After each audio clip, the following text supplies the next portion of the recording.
my vegan results. This video is after 6 weeks of vegan, after 6 weeks of carnivore. Now, if you're new here, go back, watch episode 1 and 2 of my extreme diets, in which I decided to take veganism and carnivore to the test.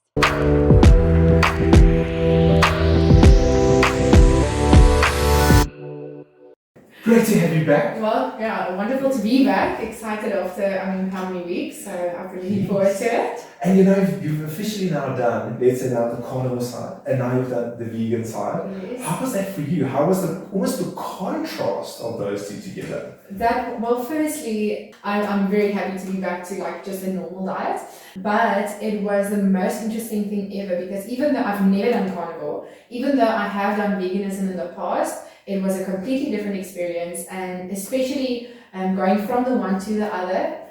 Granted, it was a big mistake to do it that way around. I think just because of my gut health and things, I should have done it the other way around. In hindsight, it felt so obvious to know that I should have done it the other way around, but that caught me off guard completely. Elaborate on that a bit. Like maybe not as much as you want to on camera, but what were the main changes that then happened with that? Yeah, so obviously we spoke a lot about the carnivore previous time, and it was nice and it was easy because following a keto diet is much more easy in terms of regulating your hunger and all of those things, and obviously it's very restrictive, so there's not a lot that can go wrong. You're only left with meat, which is nice and nutrient dense, and now going from absolutely nothing else than animal products, introducing all of these different fibers and legumes and all of that stuff that I was adapted to previously, and now introducing to a much greater extent. So what the first time ever that I've experienced was like a skin breakout that I've never had before. Sure.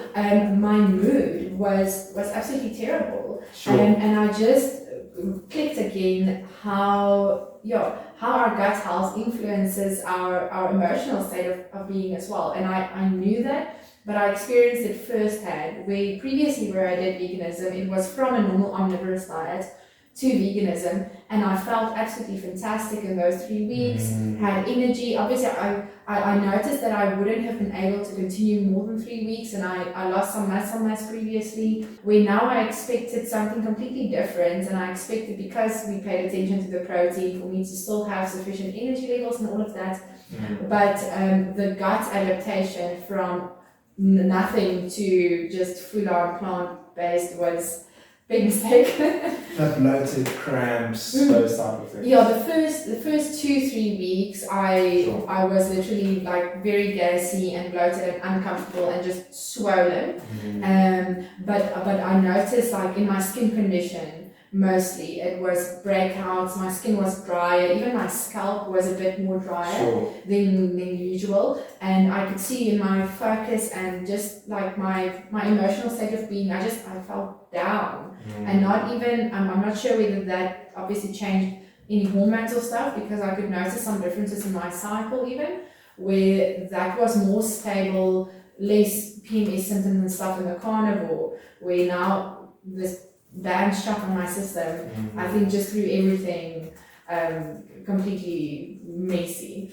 It was sort of unfair to have such a big change and only allow myself 6 weeks to adapt. Because here by week 5 and 6, I was starting to feel a bit more normalized. So I think had I done it maybe for 12 weeks or so, with a bit of supplementation, which is another thing I'll mention, then it would have eased out, and I would have started seeing maybe the benefits that some people see on veganism. But I can honestly say I did not see that benefit, and it would have been a different case, I think, if I had gone from omnivore to veganism. It might have been maybe a 1 or 2 week adaptation phase. Sure, so the mood, but also then your gut, but also tell me from an energy standpoint. Because on the one hand, we have to think, was maybe energy influence because you weren't feeling well? Like let's say, feeling bloated, you don't feel great. Yeah. But also from like a blood sugar, from an energy sustainability standpoint, did you notice any contrast there? Well, yes, definitely, which is kind of obvious because with no sugars, it will be more stable. So immediately in the first 2 weeks, I felt completely fatigued in terms of blood sugar. But I also realized that it was because of my own adaptation, like sticking to the diet was more difficult in the first bit. So I can honestly say I overate in the first 2 or 3 weeks because I was feeling hungry all the time. Sure. It was difficult for me to follow my hunger cues based on the sudden introduction to carbs into my diet. So I won't say it was an effect of the diet, because once I started paying better attention to the program and to my blood sugar levels, to try to eat more frequently, because I was used to not eating as frequently. So I didn't really pay attention to the increments in which I ate. So when I started doing that bit more, it became easier. And the diet included sufficient protein, but let's say for breakfast, for example, if I didn't add like a scoop of protein or something like that, that was difficult. So I noticed that I would needed to add more protein to every single meal in order to feel sufficed. Where if I ate like just oats for breakfast, in 30 minutes I'm hungry again, which is completely contrasting to what I did experience. So in the end, when I started regulating my protein consistency better, then my hunger stabilized a bit more, and I also felt with that my blood sugar becoming a bit more stable. So yes. So tell me on that, what protein sources did you use at each of those meals? Well, mostly like my biggest protein sources was soya, like soya mince or something like that, or lentils or whatever. I tried to stick to like actual foods and not rely on shakes, but there were instances where I felt it was difficult for me to get to that protein level, where like for breakfast I would supplement a little bit with a plant-based protein shake. Oh, like if you had oats and like mix it into just a bit of a scoop. Okay. Yeah. Also, because I mean, for lunch and supper, I mean, things like soya and mint, like your soya mince and your beans or tofu, it's a lot easier for people at lunch and supper, but breakfast, you know, not a lot of people want to have beans for breakfast. Yeah, but I started doing that at the end because it was. And it worked well for you? Yeah, because having something so sweet for breakfast, in terms of also maintaining my hunger, it also just felt better to have a breakfast where I could eat something savory, although it feels a bit awkward. You know, it's so interesting you mention that, because I've found that with my clients that do the more vegan route, where we do let's say a breakfast, lunch, supper, that either clients really love, like let's say Weet-Bix, or they have like, you know, all brand, but often the common complaint that I get is, oh, but by 10 o'clock I'm really hungry. It doesn't last then compared to let's say a lunch and supper, because there's just so much more fiber and protein. Exactly. But the second protocol that we use, which you know basically did sometimes, was that we're telling them at supper, make a double or ideally a triple portion. Then you can actually have that for your breakfast and your lunch the next day, because there's so many flavors that you can add that. And I find that almost the 3 different meals of the right spices taste a bit differently, because that spice just pulls in. And the fiber, look, I know it's not, let's say, the average to let's say have a lunch or supper for breakfast, but it sustains them a lot better. So it's just interesting that you've also seen that I think that extra protein that you're getting that lasted you even more. Exactly, and also what you mentioned is that the diversity. That's something I must say I enjoy so much with a vegan in comparison to the carnivore. Meat is good, but it stays just meat. It just stays meat. But now I want another interesting question for you, because you find that now changing over from the carnivore to now let's say the vegan, is that the energy levels initially especially first was a bit up and down. But I mean, we know that with exercise, if you have more carbs, in general, we perform a lot better and we can exercise for longer. And a common complaint I get with my clients that go on a carnivore diet is energy in general, very good. But in exercise, if they do something intense and for long, they really struggle. So that is now changed. Meanwhile, the opposite, if someone has a little bit more carb-based diet, which vegan diet just naturally would tend towards they might still have good energy because of all the fiber in the day, but they find that they might exercise better because you've got more high glycogen stores, because of more carbs. So I'm curious, especially towards, let's say, maybe divide it into two. The first 3 weeks from an exercise standpoint, and the second 3 weeks from an exercise standpoint. Did you notice a difference at all? Yeah, well, that's the unfortunate thing is I was sick both in the first and the second half in different increments. So literally the first week of vegan diet, I got sick, and the last 2 weeks. So I sort of just have the 3 middle weeks to work with. So in other words, the second, but I mean, I wasn't like deadly sick, so I still could go for a walk or lightweight exercise, not, paying attention to my breathing and my heart rate, and that was completely fine. But so in the middle when I exercise, I must say there, I could experience a bit of a difference, a positive difference, in terms of exercise, but since I didn't do like an hour and a half of intense exercise, either with the carnivore or the vegan, rather like 45 minutes intense, it was more or less similar, I want to say. But when I was a little bit sick and I needed to take it slow, I rather took it down a notch for a longer period of time, and I didn't find any difficulty with that. But I think maybe with the carnivore I would have. But so in general, the exercise was good. I didn't have any problems. I sort of felt just normal, I want to say that. So it wasn't anything special, not super Hulk energy or very low energy, just normal. I could do exactly what I wanted to do in the gym, which was perfect. What you said makes a lot of sense, because even in a carnivore diet, if you only having meat and fat, let's say, we get glycogen from our carbohydrates, but if you're not having any meat, if you're only having meat in a carnivore diet, does that then mean that we don't have any glycogen? No, we actually still have levels of glycogen that the body then still makes with gluconeogenesis. The big term with our liver making still glucose, because that's why even though you're only eating meat, you still have sugar in your blood, right? But then your glycogen levels would still go to a level where if you trained at a moderate intensity for less than an hour, most people still feel fine. But it makes sense for you when it's just at 45 minutes a few times a week, you'd still feel good. So I was curious to hear that, so that's good. But then also things like the in-body scan, you've done your blood works, what are you expecting today from that? Well, definitely with the in-body scan, I don't think I did so well in terms of weight management because of the less exercise with the veganism, and then initially struggling to keep to my calorie count because of just being so overly hungry all the time. So I couldn't sort of, fix that towards the end because then I was sick again. I get you. So I do expect my fat to have gone up. But I'm really curious to see what would have happened with my muscle mass, because let's say 3 weeks of consistent exercise with 3 weeks of sort of here and there as I felt I could have handled it while recovering exercise. I expect either to have maintained or lost a little bit of muscle mass, but I'm hoping for maintained. So that's the part that I'm mostly focused on. And then with the blood works, what I do have to mention is sort of by week 3, more towards week 4, I started, although my blood sugar energy levels were stabilizing, I just felt like a bit crampy, like my muscle, sort of like a bit of muscle fatigue, and a bit of, like when I worked, sort of like brain fog, I want to say.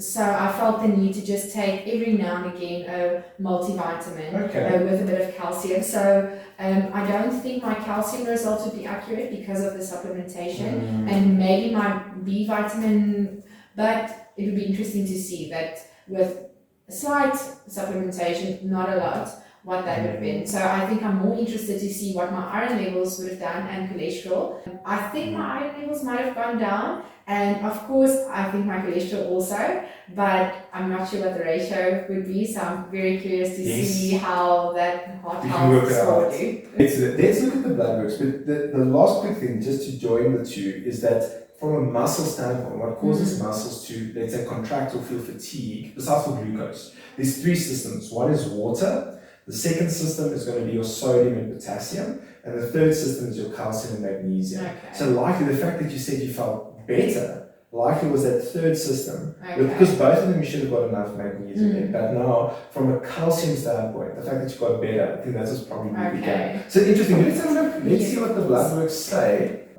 So if you're looking here, as expected, I'm not surprised by this at all, your total cholesterol was at 6 initially, with the carnivore diet being high in saturated fats, what we see in the research, not too surprised that it went up a little bit. Then it dropped by 0.5 in 6 weeks. Quite a drop. That's a drop. That's almost 0.1 points a week. And again, you were a little bit sick, all this type of thing. So that's incredible. Triglycerides, Very similar. Now that, I mean, that would be, and then you're already on the lower range there. Yeah. So it's not to say that because it went up by 0.1 that's a bad thing. It's still very much within the normal Yeah, range. and it sort of, I mean, makes sense. I was eating no sugar at all, so it makes sense that it would have dropped and then just went back to its sort of normal range. So I'm not surprised by that. Exactly, because as well, yes, you had carbs, but it's still low GI. You know, so it wasn't things that were spiking your sugar, which we normally see a big uptrend on. Okay. So that I agree with you 100%. HDL, now healthy cholesterol, this is interesting, is that healthy cholesterol, your HDL, still within the normal range. 1.5 is still very good, but we saw it went up a little bit. When you were on an omnivore, 1.6. Carnivore 1.7, now on a vegan 1.5. But that's interesting. Yes, because now with that we have to ask ourselves, HDL exercise is part of that. Could we say because you exercise a bit less, could that be part of it? Maybe. But your fats are a massive component of that. I see. So on both of them you wouldn't have trans fats. The carnivore diet you'd have quite a lot of saturated fat. And then for example, on a vegan diet, now you hardly have any saturated fat, so it's much less than what you'd have there. But then your omega-3, because now, were you taking an omega-3 supplement at all? No.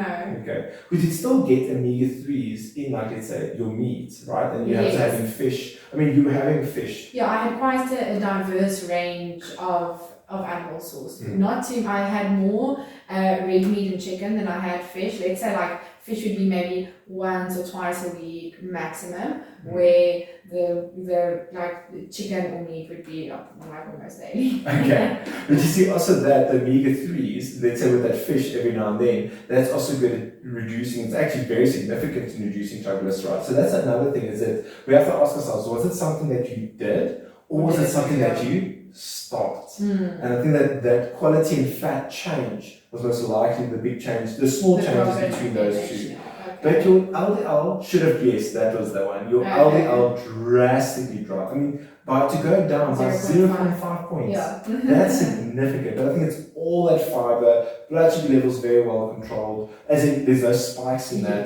But that's similar in the carnivore diet. But if you're looking here, your iron levels drop significantly. Yes, I see that. By 6 points. That is, you know, if you extrapolate this, I think you would have run into a problem if you did the 12-week one there. Because when we went from 20 to 12 and the lowest we want is 9, I want to see your ferritin, even your ferritin went down. Ferritin has to do with your iron storage. So it makes sense when you went to the carnivore having a lot more animal protein, which has a lot more iron. Iron stores went up, but now it decreased and your overall iron dropped. But now it's interesting here, I want to have a look at your saturation even went down and your transferrin went a smidge up, but it's still on the low range. But your saturation, that's like, let's say from an energy standpoint, from how the iron is saturated on the red blood cell, which takes the oxygen, you know, to the parts of the body where it needs to go. That from a fatigue standpoint, that can really have a significant change. So your iron, serum saturation and ferritin all drop quite quickly. Yeah. So how do you feel about that? No, I'm very thankful I'm back to on the wall, because I could feel like it was pretty much, I was just like running to the last mile, just get over it. I was trying to enjoy it the best I can to give equal experiences to both. But I can definitely feel the difference now that I'm back on omnivore. I feel so much better. Yeah. Okay. Then it'd be interesting to see kind of if we were to do a blood test in 6 weeks' time again, kind of to see where that balance would come in. And if it would be similar to your initial results that you did here. Let's say your vitamin B12. Now, also not surprising that came down a lot. Drastically. Because you naturally don't get B12 in a vegan diet. So unless your food is fortified or if you supplement it. Also from that long term, we have to look at, would that be good? Now, interesting here, because calcium, because the thing is in beans and in, like, you can look at spinach and you can look at all this, they do still have calcium. Yes, you need to have, let's say, I know that you need to have two and a quarter, to be very specific, 2 1/4 cups of spinach to get to 300 milligrams, which would be the same as a cup of milk. So you need to, instead of having 3 glasses of milk a day, and not a lot of people that have 6 cups of spinach, So the thing is that I am not surprised at all that when we did your carnivore diet, that your calcium dropped. But with even your legumes and that, doesn't have a huge amount of calcium, but all those little bits in the day, it adds up. So I'm not surprised with that. You did have your supplement as well. But it wasn't excessive. It wasn't like I took it every day because I didn't want to compromise the blood test too much. So I wouldn't be surprised if, like the spinach and all of those cruciferous veggies, did make a difference. Yeah, I think that would be definitely the bulk of that. Yeah. Now let's look here. Yeah, even the adjusted is up. No, that's as expected there. Albumin's the same, and then we went to the cholesterol. Yes. So it's interesting. We mentioned calcium. That's not, we expected that to go up, it did. Cholesterol expected to get better, it did. The HDL was the only one that went a little bit the other way, but you were already in such a good range. What we want to be looking at for that risk, just a quick reminder, you see that if we weigh, let's say the LDL, we're getting the weight of it, but it doesn't tell us, because you could have, let's say, 5 big particles or 10 small particles, but they still weigh the same. We ideally want your triglyceride to HDL ratio to be below 0.87. So if we do for all 3, and we're just going to say an omnivore, and then we're going to say a carnivore, and then we can say a vegan. So we want it below 0.87, and then we can then see, but for all of them, they were actually quite good, but then the one that we had with the lowest was the carnivore diet, and you can see the vegan diet and the omnivore diet, very similar, quite interesting. But now the HDL to total cholesterol, that now tells us about that kind of how well the cholesterol can grab the LDL particles and take it back to the liver so that it doesn't, I like to say, pluck, stick on the side of the arteries. That was very much the same. So we can actually then see that from a short-term study over here, that actually the best for the carnivore actually was both. And what we hear of a lot from now carnivore's bad because it's, I said inverted commas, very bad because of your cholesterol and all of those type of things. But if you're looking at this, from, if you look at both of these ratios, it's actually, out of all 3, the best that you had. Very interesting. It's very interesting to see. And you said you had a bit better energy. Yes. Your iron levels were better, but then also your calcium was lower. So that's, I think, this idea of having a concept of plugging the holes with a supplement. Exactly. And one thing that I didn't, that I only recently remembered about the carnivore was, I remembered I felt quite dehydrated. I remember taking an electrolyte also here by week 4 and 5 because I also felt something just felt a bit off. And I took that and I felt better. And what I've noticed as well is that some people do complain because of the potential stomach issues that you can have, either diarrhea or constipation, that with your water uptake there might be a bit of an issue. And so that's something I think on the carnivore, what I've sort of deduced is that, it's a great elimination diet. You can get almost everything you need with your body adapting to a carnivore diet for a short period of time, but it's not sustainable. So it's sort of like a good fix, and then reintroduce regular foods and vegetables slightly into your diet again, but to maintain that for a long time. Even though I felt amazing on the carnivore, maybe it's just my body, but I don't think it would have been a long-term solution. And with veganism, as much as I do love veggies and I love a diverse diet, I wouldn't be able to do that for longer than 6 weeks. So at the end of the day, it makes sense to me that we would have a balance. But what I'm really surprised about is the whole cardiovascular thing with the carnivore. So in terms of balancing it and plugging and playing, what would the ideal ratio be in terms of meat consumption, saturated fat intake, knowing what we see now? Yes, and if you're looking at it, we've almost heard it so much, we almost downplay it, is that what is the best diet in the world that has been shown from a cardiovascular standpoint to be beneficial, from a weight standpoint, from a dementia standpoint, from a cardio, you can put all the things. Yes. If you had to put it next to each other, the Mediterranean diet, almost in every single category, not everything, but in almost every single category, hits them all. But if you're looking at that, it is an omnivore type of diet. It focuses on good meats, but still whole grains, but it's not as, let's say, as extreme from a fiber and, let's say, fruit and vegetable intake as a vegan diet. Yeah. But on the other hand, you still have the lean proteins in there and healthy fats. Yes. So it's kind of, if you're looking at that standpoint, is it not, and this is the big question, could we not do a carnivore diet for a season and then more kind of sway between that and an omnivore diet? Because if you look at hunter-gatherers and, when we were chasing lions and that,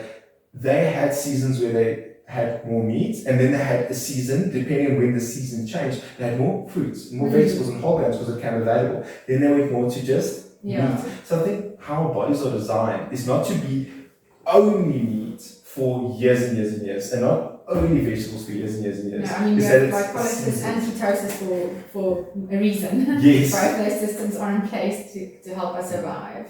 So then from that side, I think it's that balance of the two. And I think that, like we even saw here with you, that short term, like it was just 6 weeks, but I mean, if we did this for 6 months, up until what point would we get to a level of benefit where the cutting out of other nutrients would become to your detriment? Yeah. And I think that's where that kind of, should we not then do, let's say, a 2-month carnivore and 2 or 3 months omnivore and kind of switch between the two? Also from a practicality standpoint in our life and, all your fiber and all those good things. But what is your take on that? No, and I completely agree with you. Like, I don't think veganism is something I would do again. There's no sense in it for me. Like, I can't say that I had any benefit. I would receive the same benefit from eating a bit more vegetables, more diverse fibers on an omnivore diet.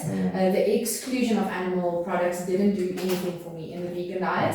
Rather, the benefit of having more diverse range of fibers, the benefit it has on gut health and the diverse microbiome, that I would borrow from that and say, okay, I would still have my meat and I wouldn't cut off the fat. I would still have my glass of milk, but I would ensure to have whole grains, more fibers, more diverse range, and I don't have to have animal foods in every single meal as well.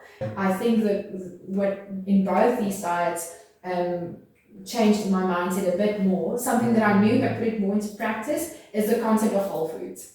And that's something that I'm very glad about. Going back to omnivore is just focusing on what can I do that's available to me without adding just condiments or just spices for the sake of it, but thinking really hard about what's in my plate and how can I diversify it as much as possible. Yes, and I love about what you just said now, and that's why as dietitians we will say, for example, we can have eggs and toast for breakfast, then on the other days we can have all bran, and then the other days we can have a smoothie, and the next day we can have an omelette. In that, as much as we can say, should I only have eggs all the time?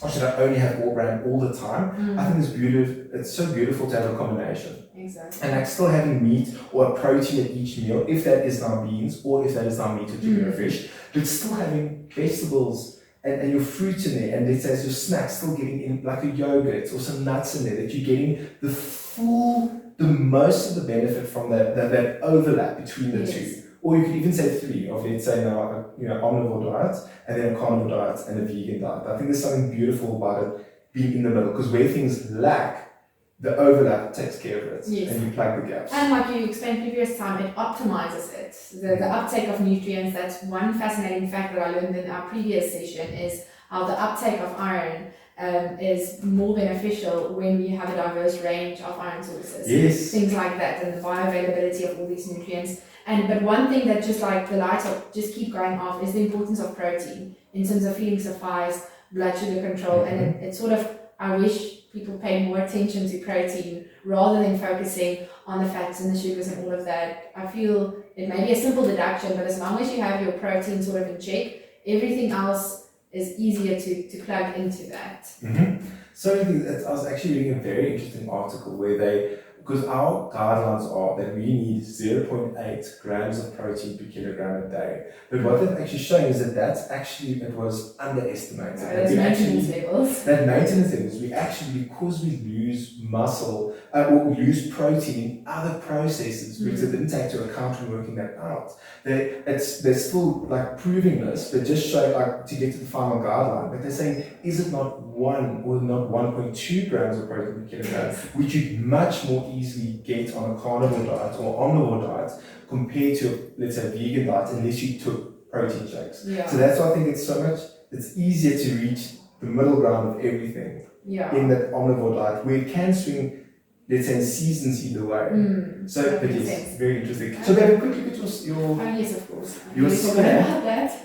Well, what I want us to look at here is that you were right in that when you did the carnivore diet, that the muscle mass was coming down a smidge. It came down by 100 grams, but you lost a lot of body. You almost lost 2% body fat. Sure. Meanwhile, what you see now, you did lose a little bit more muscle. Not like considering you were sick for 2 weeks and you didn't 2 to 3 weeks and you weren't doing as heavy.